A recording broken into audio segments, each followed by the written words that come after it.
अखिया के इका जरा कमाल करेला तोहार अखिया के इका जरा कमाल करेला।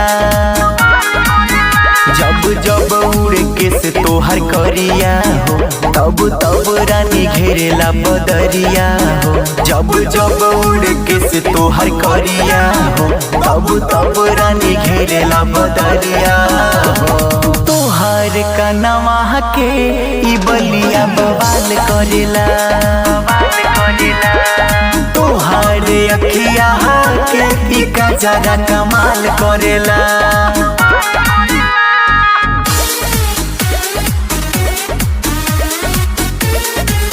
म्यूजिक बाय सतेंद्र जी।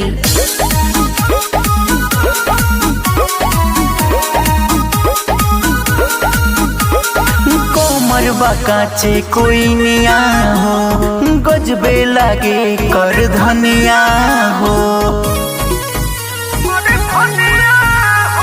कोमर बाकाचे कोई निया हो गजबे लगे कर धनिया हो।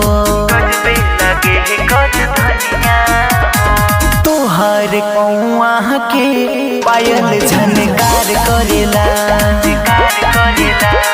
तोहर अखिया के इका जरा कमाल करेला।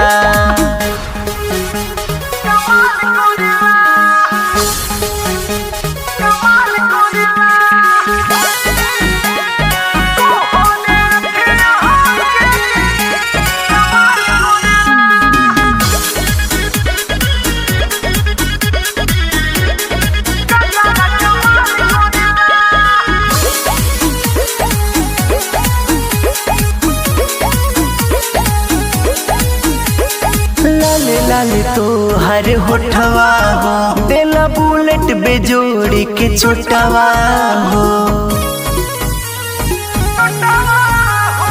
लाले लाले तोहर होठवा हो देला बुलेट बेजोड़ी के छोटवा हो। नागेंदर उजाला के तोहर रूपवा बेहाल करेला तोहर अखिया के इका जरा कमाल करेला। जब जब उड़ के से तोहर करिया हो तब तब रानी घेरेला बदरिया हो। तोहर कनवा के ई बलिया बवाल करेला तोहर अखिया के इका जरा कमाल करेला।